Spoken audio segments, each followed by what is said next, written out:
friends, welcome to the Gospel Nomad Girl channel where I talk about life, love, and living by faith. Today's topic's on identity and the identity crisis and how self-identifying actually falls short of identifying us. So what is it, that we use to identify ourselves? Who are we? How do we describe who we are? There's so many factors. If you even just Google identity, what makes up identity? There's different ways that we categorize. And I want to break down into, maybe it doesn't fit as well, but like external and then internal. So I feel like there's ways that we commonly identify ourselves to people. And then there's also that internal dialogue that we tell ourselves and express to ourselves that communicates ideas of our perceived value and worth to ourselves about ourselves. And so some of these categories, and maybe you have some others that you can think of that you can add to it, but categories that people commonly discuss when they're trying to articulate who they are and what makes them them. We'll start with the big narrative of what country are you from? Which then breaks down into different people groups within that country and tribal groups and nationalities and ethnic backgrounds. And within that you have different religious or non-religious groups and the practices within each of those and the traditions within each of those. You also have educational background and career choices, your family of origin. You have whether or not, I was just thinking of, one of my friends was telling me about, even the status of citizen who is naturally born or an immigrant in that category, and figuring out who you are within a culture and country that you weren't born in. Gender, what gender we categorize ourselves as, or even our physical appearance, how we describe ourselves and our characteristics. Roles that we have from grandparent, parent, child, aunt, uncle, daughter, sister, brother, to not even having parents, to be orphaned or to be widowed. I guess that falls under status also. So relationship status, are you single? Are you married? Are you widowed? Are you divorced? And whatever the other terms are these days, I may not be including or know about. Goals that you have, life goals, how you define your vision of and crafting where you want to go and what you want to be about. Hobbies, personality quirks, economic status or classes, maybe I mentioned that already. Sexual orientation or preferences, disabilities, how we got those disabilities, diagnoses, whether that's disease or mental illness, whether those are temporary or long-term, that define or confine in our minds who we are and could limit us prospectively. Also, other things that we use to define ourselves, I think, is one would be like even our network, our associations, or the name dropping that people can do. But then also looking at the identity of our core beliefs that we have about any one of those topics and how we connect with it or don't connect with it. But then our storyline that we tell ourselves about who we are or who we're not, who we feel we are versus how other people may even perceive us, whether that's good or not as good as we may think. And so how we perceive our own value and worth. And I was thinking about that, especially because for anyone who's been through a trauma or an abuse, or I'm just thinking of anything that could cause us to feel inferior or less than, or cause us to not feel secure in who we are or in our role or in our dynamic or whatever those other characteristics are that make us feel less than 100% capable or able, or see ourselves as being all we were designed to be. And then I think of how they bring hiding and guilt or shame, and all the coping mechanisms that we use under that as a result to things that we've experienced.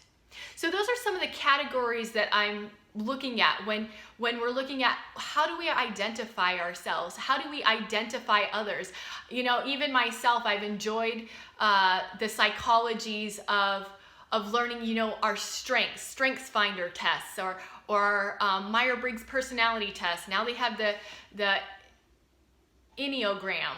I haven't figured that one out yet. Haven't spent the time on that. But again, just helping us categorize and understand who people are and how they operate and why they do that versus how we do these things. Things that may look normal to us, but it may not be a normal for other people, or that personality or that culture.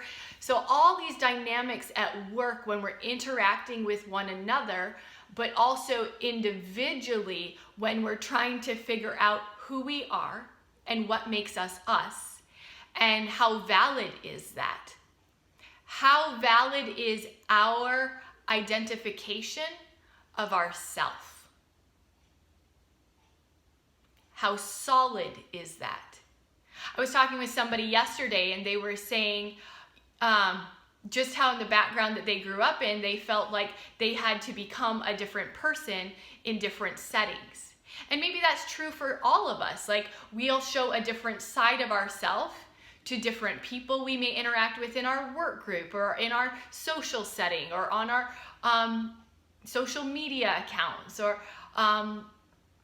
whatever our dynamic is, where we're just sharing a part of ourselves, and maybe a different person for other people, and how that changes. And I was talking with one of my friends, another friend today, and identity, and again, she was talking about growing up in Haiti, and how does that operate as an adult now coming to America and living in an American culture and raising a child who's an American, and still having relatives that are Haitian, and then having become a Christian, recognizing there's cultural conflicts within the values of her own religion and relationship with God from her country and culture of origin. So how do you identify yourself? You know, this is a journey that I've been on for a little bit, these last few years in particular, as God was asking me to take on a new perspective. And I'll get that to that in part 2. But as I was sitting with him a couple weeks ago, because I was going to do a talk on identity, and there was some things that he revealed to me about me. And just for the sake of like illustration, I guess, like my life's just an illustration. If there's things that are helpful, use it. If it's not, great. But again, I decided to take some time to evaluate, what did I look to create my identity and define who Dana was in middle school, in high school, in college. And you know, I could continue on, but I only got that far. And it was interesting taking a look at these things that categorize me, or I could use to categorize myself. Some of those being a leader in my school, in my church, being an athlete, being on honors roll, being a volunteer in the community, a mentor. There were things that I enjoyed, classes that I enjoyed taking in high school, like, you know, languages and photography, auto mechanic class. I worked construction in high school. These are things that I enjoyed, and I liked what they said about me.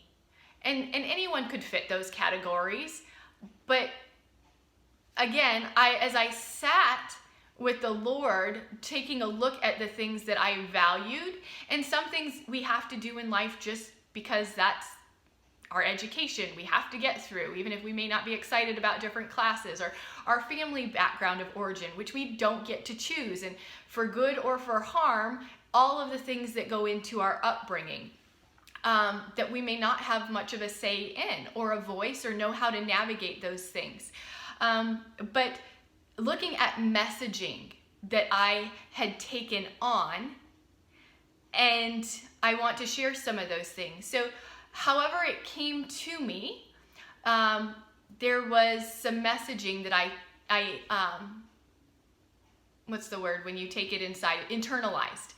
And one of those messages was that what I thought was not right, what I did was not right, and don't ask for help. And so that created a lot of overanalyzation for me, because I wanted to think right. And I wanted to do right. And overall, I'm a good kid, and I was a good kid, but I just always wanted to do what was right, because I just wanted positive ripple effects into the universe from me. Because again, as an empath, I'm sensing what's going on in people's lives and in their emotions and in their heart, and I don't want to add any pain, and I don't want to make people uncomfortable. I just want to be able to approach it right, and help right, and say the right things. You know, any of us, we want to be understood and accepted for the intentions, the good intentions that we do have, rather than misunderstood, and there be division. At least that's how I operate. That may not be how you operate.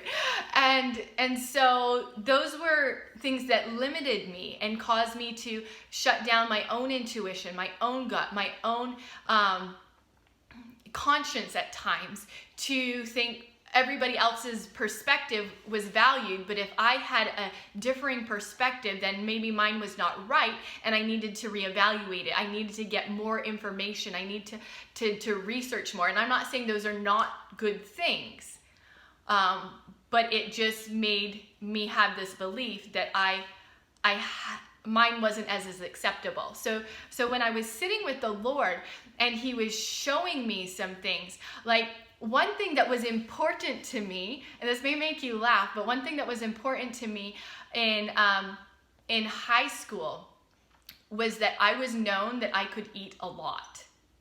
Why was that important to me? Well, because when I was younger, at grade 6, somebody standing in a line behind me for the movie Pocahontas at the time, made a comment. Somebody, probably that was still in middle school themselves, hanging out with a friend in the movie theater line, just said, "Wow, she really looks anorexic." I don't even know if I knew what that word meant at the time. I must have, but I just knew that that was not a good term, and that it said something bad about me because I was skinny. And now I like to call it an athletic lean.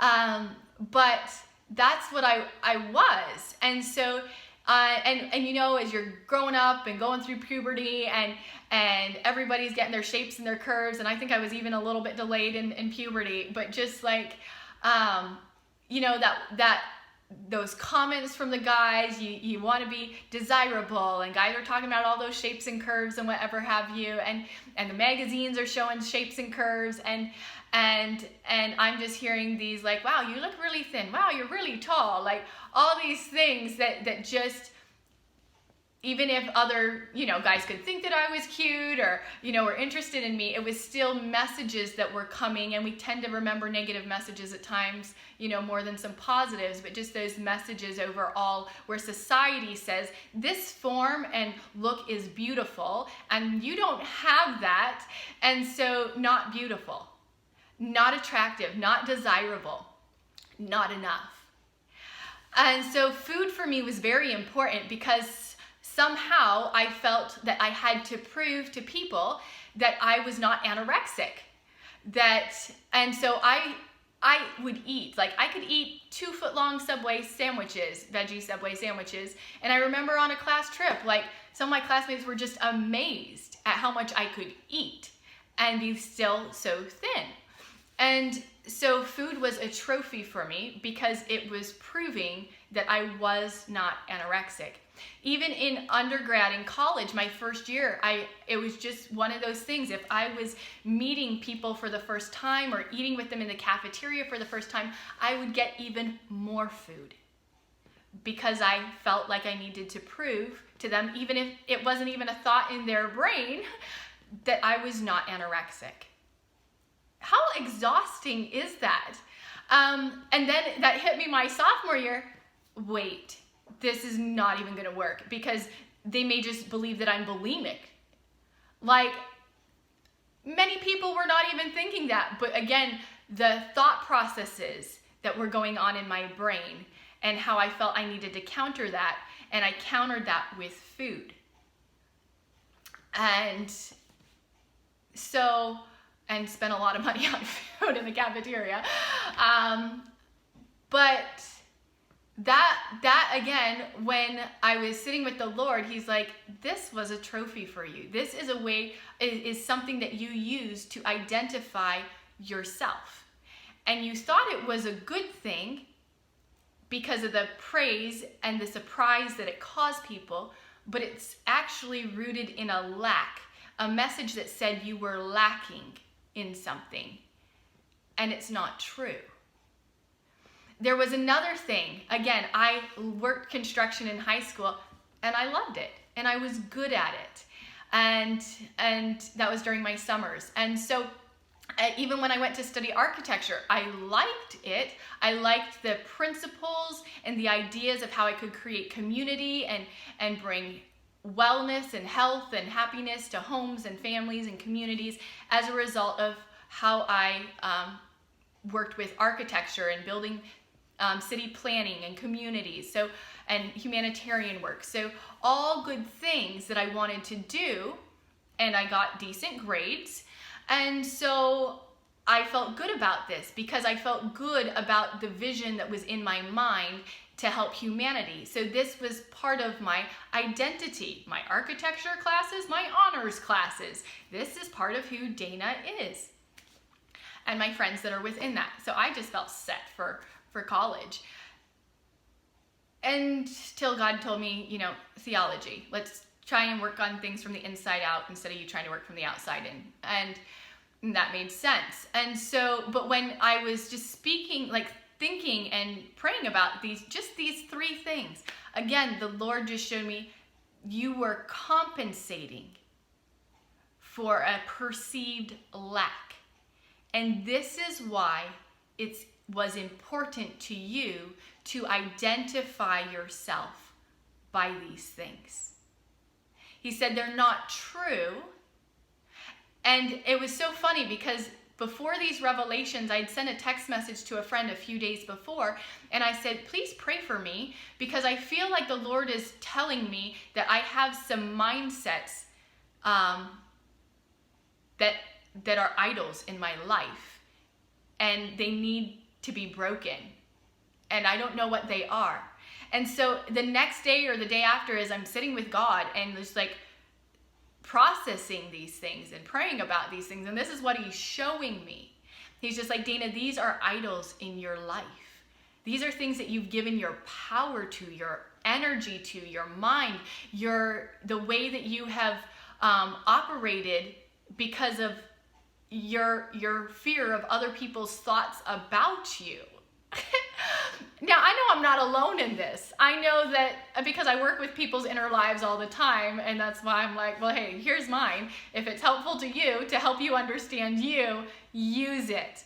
To think about you and what it is that is important to you and why. Why is it that you need that to be important about you? So again, there's all these different categories about us and who we are and why we do what we do, but at the root of it, is it true? And is it a valid perspective? And so I'm going to end here with this on this identity crisis that we're having in the world right now. and how that's bringing division, confusion, and just not a rootedness. Because again, what we think about ourselves, can vary and change throughout our life and throughout our experiences, the good, the bad, through our being hired or fired, or making that academic, getting that diagnosis. What is it that truly identifies us? And so I want to go into part 2 and talk about a God-given identity. And how is that different than our self-identification? I hope this has been helpful. I hope you follow me into part 2. And this has been the Gospel Nomad Girl channel, talking about life, love, and living by faith. Have a good day, and hit the subscribe button, hit the like button, hit the share button if it's been helpful to you.